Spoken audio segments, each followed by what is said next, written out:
Hi, I'm George Latimer, Westchester County Executive. We have a very special opportunity this morning to speak about a gentleman who is an icon here in Westchester County, and a new book that's been written about him by an author and a friend, John Lipman. John is with us today, and John is the author of a book about the life and times of Alfred B. DelBello. And Al DelBello was a county executive here in Westchester County. He governed in most of the 1970s, a little bit of the 1980s. He was the first Democrat ever to serve in this position. And John has just written a terrific book that talks about his life and times. So John, thank you for being with us here today. It's my pleasure. So I guess the most direct opening comment to ask about is the inspiration for the book. Al DelBello, as I said, was an icon here in Westchester County, but as the years go by, times tend to forget. People move, and new people come into an area. They don't necessarily know who was important in an area in years before. So tell us about what the motivation was to write about Al DelBello. Well, I would say the primary motivation came from my mother, who worked for Al for I think 11 years, 9 as a county executive, and then 2 when he was lieutenant governor. And it was actually at my mother's funeral in 2019 when DelBello attended and asked if I would be interested in writing a book about Al. I had been doing a fair bit of consulting and writing over the years, more in the format of opinions and newspapers and so on. And I could not turn down that opportunity. It just rung true with me because he was such an influence on everyone's life, on my mother's life, and certainly on mine as well.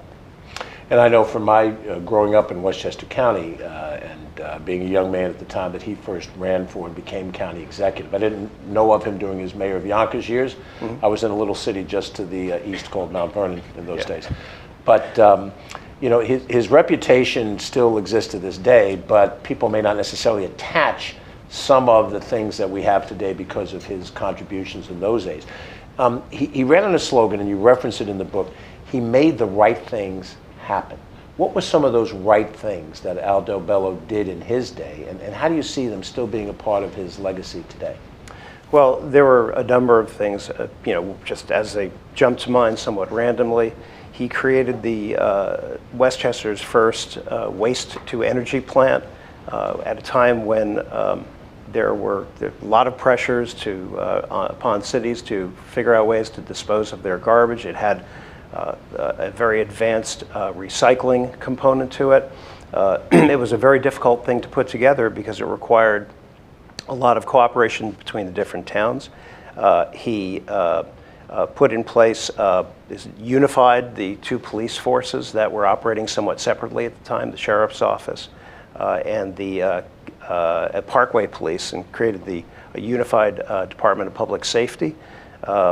He came into Westchester and I did one of the most remarkable things, which was take a hospital plan that had been begun under the previous administration, County Executive McCallion, which was somewhat badly financed, or was running into some financial trouble, and was able to create not just a hospital for Westchester, but an advanced medical center that took care of some of the most advanced treatment, and convinced the Board of Legislators at the time that he needed time to make it self-sustaining and self-funding, and did all that, and did so many other things of that nature that really made Westchester a premier place. I think for a long time it was considered a bedroom community, and he made it a destination of his own with arts and education, and with good financing. He was able to do all of these things during a very difficult economy when interest rates were very high. And he did it without raising taxes, which is something that I note from looking at the website now. That is also your philosophy and your goal as well. And he made all this happen, earned Westchester AAA bond rating, and ended up with a county that had an unemployment rate during a very challenging time in the economy that was 3 percentage points lower than any other place in the nation. He was truly gifted and a really, I think there's a chapter or a reference in the book to Mr. Why Not. He would figure out the ways to do things and make them happen in a way that other people simply thought were impossible. It's fascinating because those things are relevant today. The success of the Westchester Medical Center as a tertiary care facility, it is the most prominent facility between New York City and Albany, and that was his vision that came out of the the dying Grasslands Hospital, as you pointed out. The consolidation of the Parkway Police onto a singular Department of Public Safety. I have colleagues who are county executives elsewhere in the state, and they have separate elected sheriffs who run the prison in their county, and they run the police force, and there's always some conflict between the county executive general government and the law enforcement piece, which they don't control. And they ask me, how do you have that privilege? And back in the 1970s, this is what DelBello constructed. You quote in the book that Bill Mooney said that he was the most bipartisan person that he ever met. During the course of the totality of his county executive, 9 years, he always had a Republican board of legislators. In this environment where the two parties are at odds, maybe not as much in Westchester as elsewhere, how did he accomplish so much having a hostile county legislature, or at least a county legislature of the other party? Right. I think much of it had to do with two things. First is personality, which was one of really getting things done and focusing on what was important to people, to all constituents, regardless of which party they had supported in an election. And I think what came through to me as I wrote the book and thought about his performance and his attitude was that he saw himself as the county executive to every constituent, Republican, Democrat, Independent, those who had voted, those who had not, children, and so on. So that was a very important thing that I think was communicated well. The other thing was he was the first Democrat elected to the county executive position since its inception in 1937. And so he had he knew that he was walking into an office that had never seen a Democratic county executive.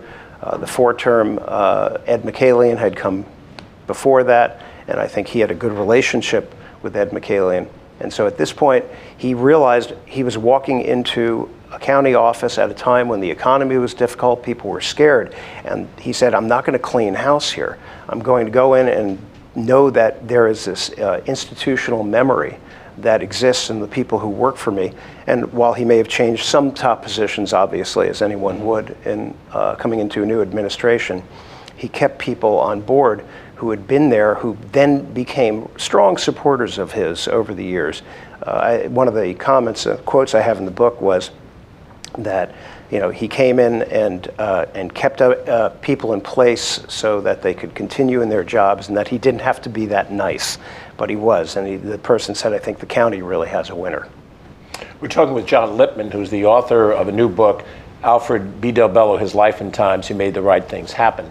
And it's a fascinating read. And just to continue the thought, when Al was first elected in 1973, that came during the very same fall, just a few weeks after the Saturday Night Massacre, the firing of Cox, and all those things were happening in Washington. Watergate was at its peak. Spiro Agnew had just resigned just before all of that. And I assume that meant that there was a great priority that he had coming into office for transparency and a different way of communicating with the public on public policy. And he was a leader in that, wasn't he? Yes, very much so. I know that throughout his career, he had various public forums like this one here, where he would speak directly to the people, directly to citizens. He did it when he was mayor of Yonkers as well, with a radio show. And so I think his attitude was, let's put it all out there. Again, you had asked earlier about how he mustered a relationship with a Republican-dominated board of legislators. And the answer is, he just was honest and open-handed about what he wanted to do. Now, they weren't going to agree on everything, and that's okay. That's what politics is all about, a little rough and tumble kind of argument. But in the end, I think that it became very clear to those serving on the county legislature that he really had the interests of the voters at heart, and he had the interest of the county at heart.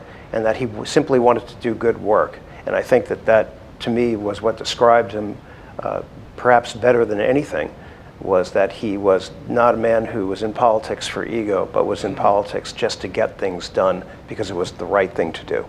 There's a great anecdote in this book, which I did not know about until I read it in the book, and that is the story of the Peanut Citizens Committee. Yeah. And it references Al's ability to flip a narrative, and in some ways show his marketing acumen in being able to reposition something.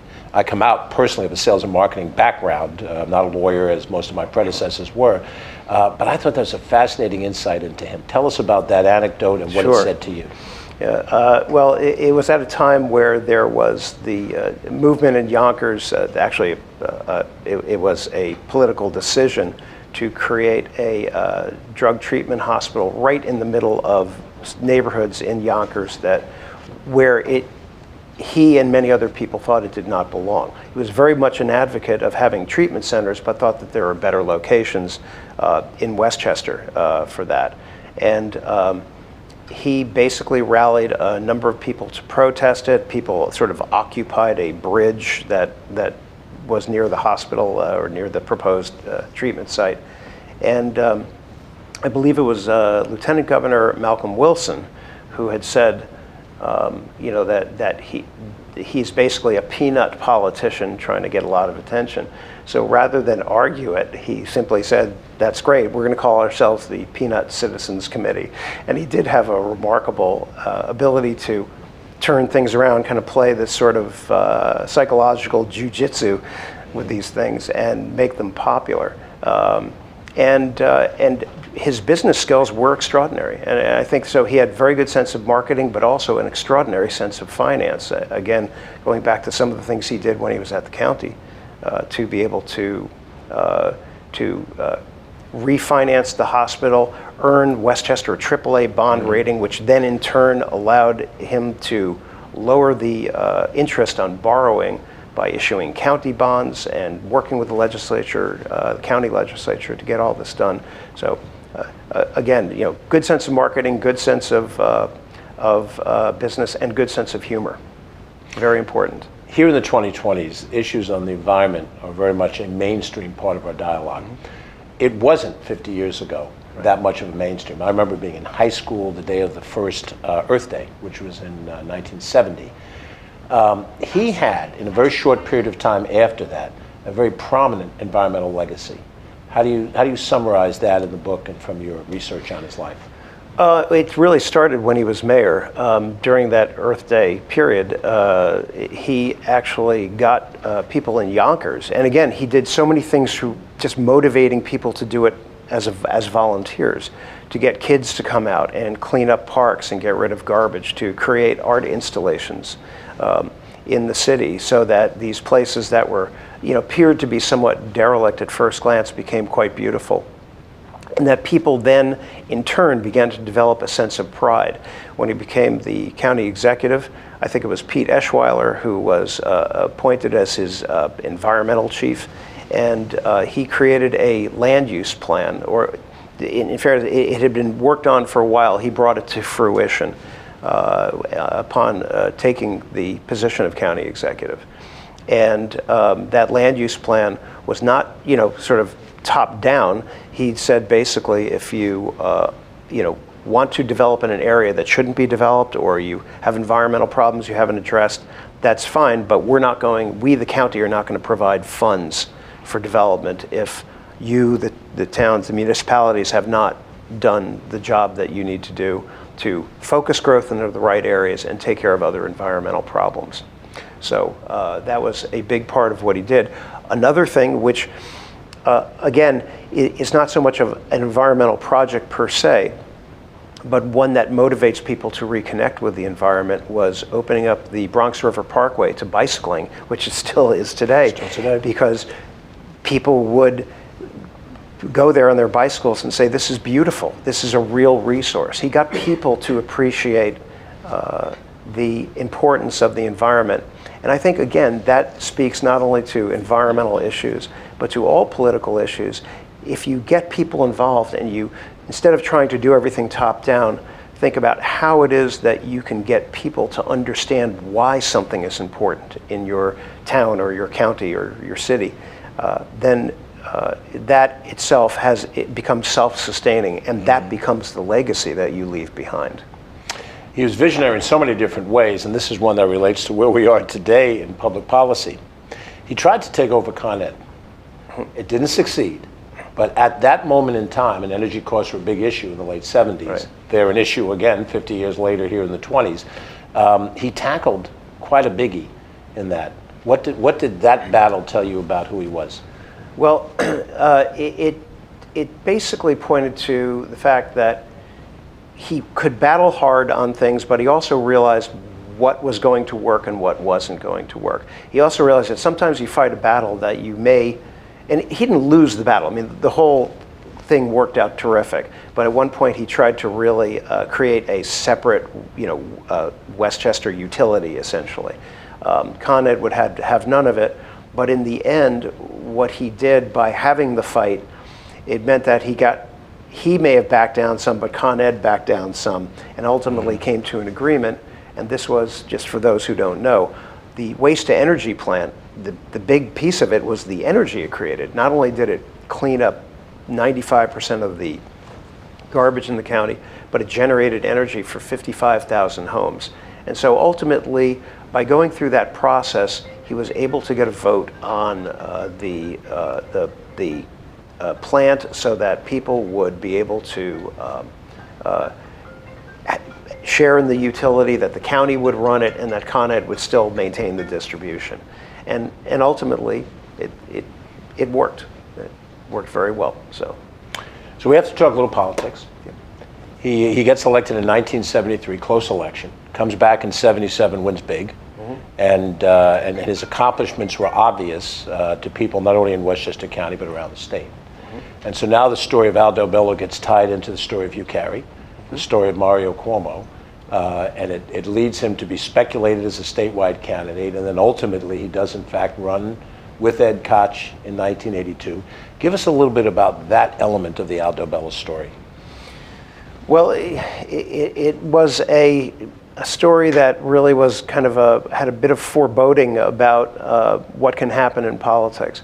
To go back, he basically had Hugh Carey, the governor at the time, liked Al very much, and at that point, Carey had appointed Cuomo as the first as the Secretary of State, and then there came a point where Carey's own lieutenant governor, Marianne Krupsack, had sort of formed a challenge against him in the primaries, lost, and so on. So clearly he needed a new lieutenant governor.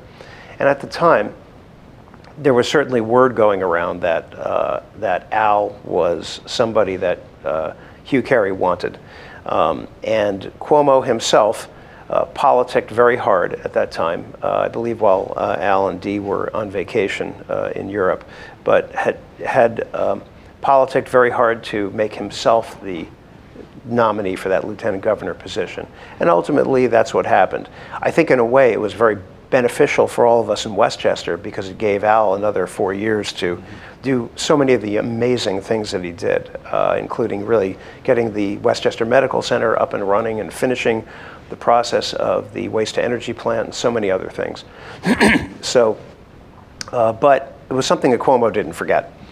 And when the time came around for the 1981 election, again, Al was certainly a contender. It looked like, at first, like Carey was going to run again, and then he decided to back out. I guess his polling numbers were not good.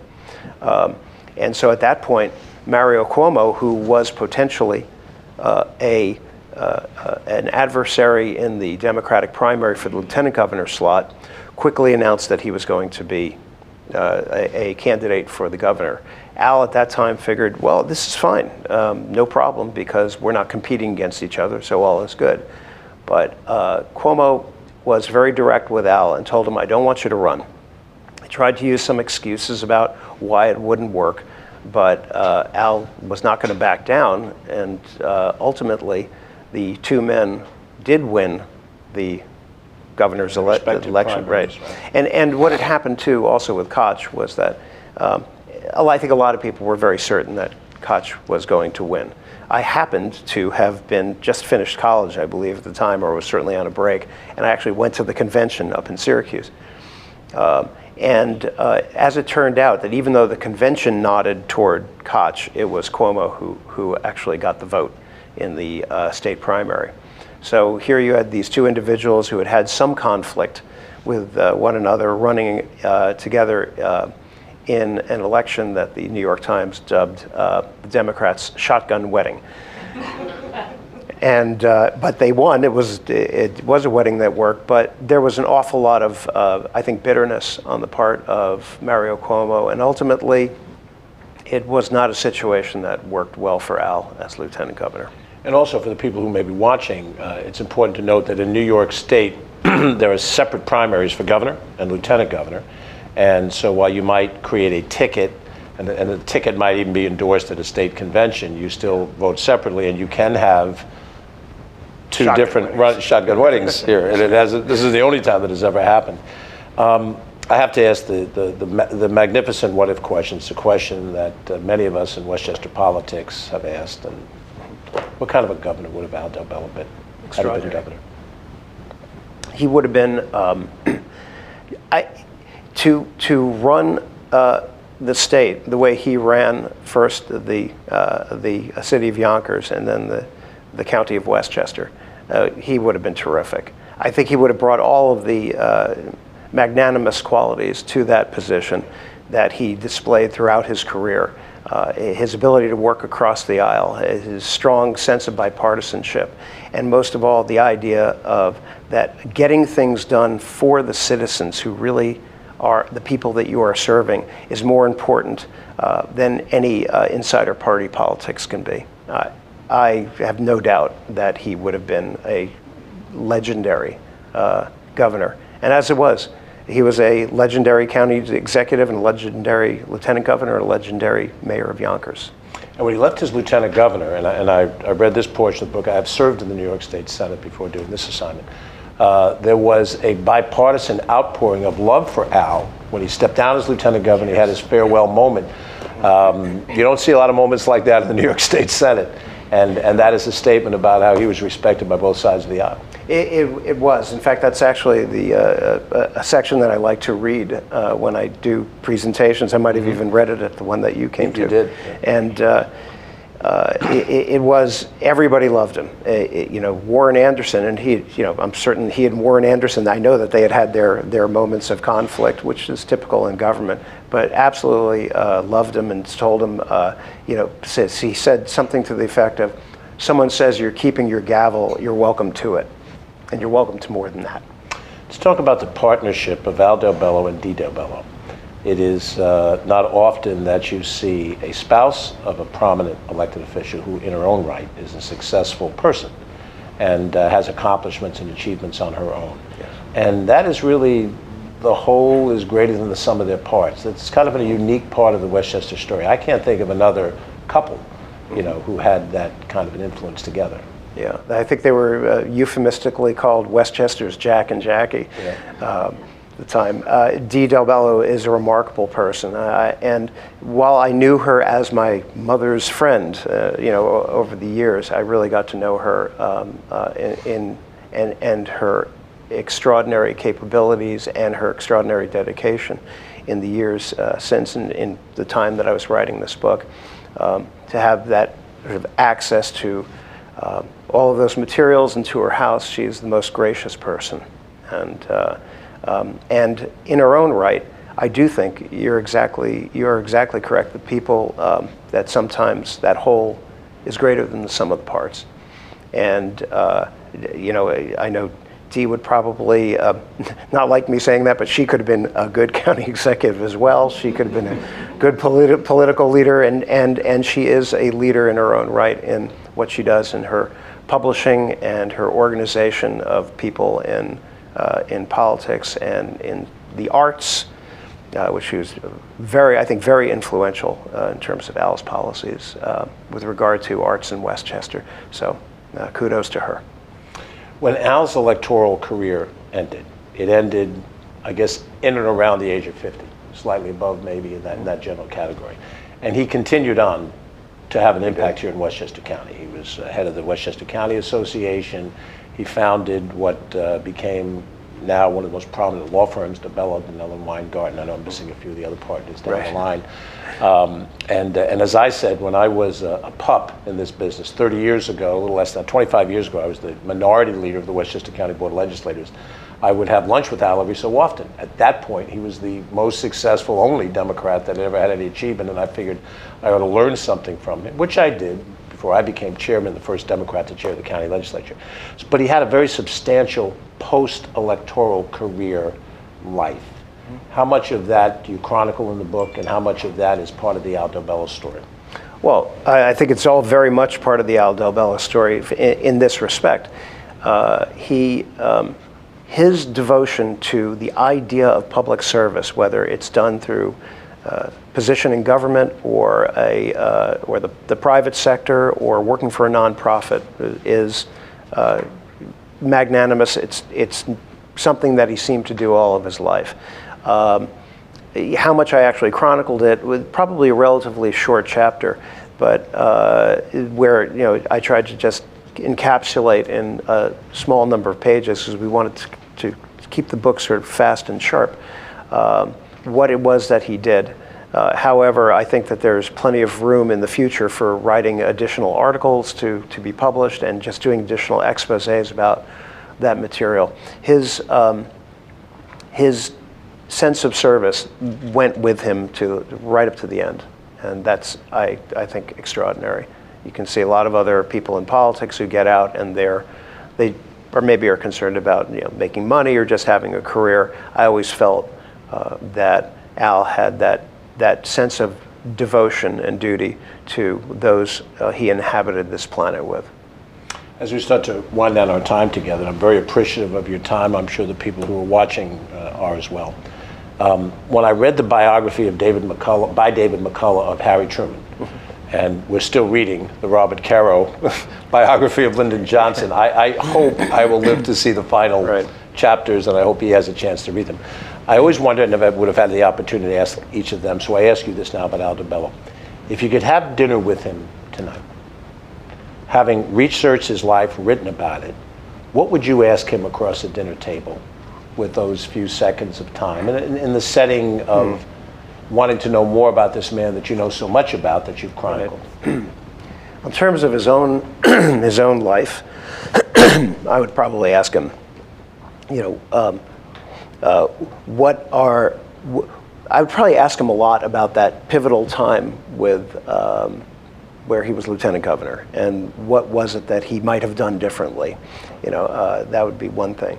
But I think the other thing that I would ask him is not so much about his life per se, but okay, given all of the things that you've done in your life, given your sense of bipartisanship, given the urgency with which you would work across the aisle and where you constantly put citizens first, what is it that you see in today's government that is wrong? And there would be many things I think that we all see.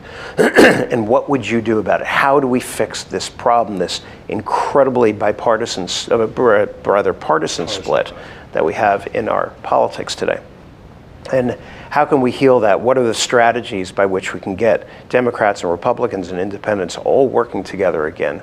How do we fix this? Because I believe it is fixable. I actually believe that that no matter how bad things may appear in the press, and in just sort of what we see day to day, that there is an opportunity for us to come together as Americans again. I'm actually feeling it now.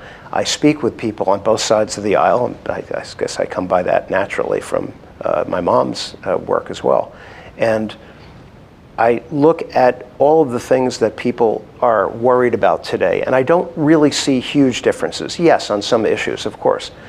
But why is it that candidates don't get up and say the things that make everybody feel that they belong, that they matter, and that the politician speaking cares about them?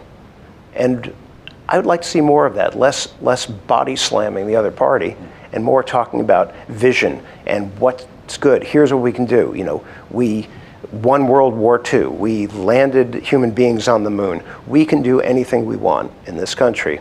It's simply a matter of us deciding that it's time and that we can do it. If there's a tribute to Al DelBello that would be private that he wouldn't know about, it may come at least the last couple of summers of the month of August. I have the opportunity to have a home in the Adirondacks, and so does Andy Spano. Andy Spano being the second Democratic County Executive, and I have the honor of being the third Democratic County Executive. And so we meet and have a social evening when we can do that. He spends much of his time in Florida. And of course, I have the benefit of Andy's counsel, and I wish I had the benefit of Al's counsel. How many times I talk with Andy, and we talk about Al. And of course, Andy was a direct contemporary of Al in terms of age. So he was their county clerk for part of the time subsequently. And I'll ask him, and I say, and how did you do this, and how did Al do this?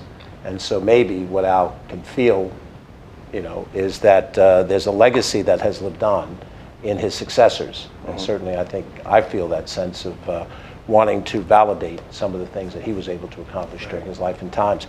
This is a wonderful book. How do we get our hands on this, pay money for it, and help advance the author's craft? Well, for those of you who are here today, I do have copies with me, which I can sell. But for anybody else, you can go to Amazon and get it. Barnes & Noble has it on their website as well. And hopefully we'll have more copies in the stores in the coming months, because I'd like to come down here to Westchester and do some presentations at bookstores. I've done libraries as well. But that would be how you can do it. And I believe there is both an e-edition as well as the softcover book that you can get. But if you get a softcover book and I'm around, I will sign it for you. So. Well, we hope that this electronic communications will help help bring attention to both the book and the man that's the inspiration for the book. John, I wouldn't be much of a politician if I didn't do this. We have, Al did this in his time, so I don't feel obliged. This is a proclamation. I'm going to gratefully not read every word of it, but this compliments you for the work that you've done in your life as an author, and what you've done in your Maryland years, which is substantial, and I'm sure in your Massachusetts years now you're matching that. But to compliment you on this as a reminder that the spirit of Al DelBello still exists in Westchester County, the appreciation of what you've done is there as well. So this is a proclamation from a grateful Westchester County for you and your work. I guess we'll take a Thank you look very there. much. Thank you. Thank you. People know we have a live audience. It's great. I've had the pleasure to speak with John Lipman, who's the author of Alfred B. DelBello, His Life and Times, available on Amazon.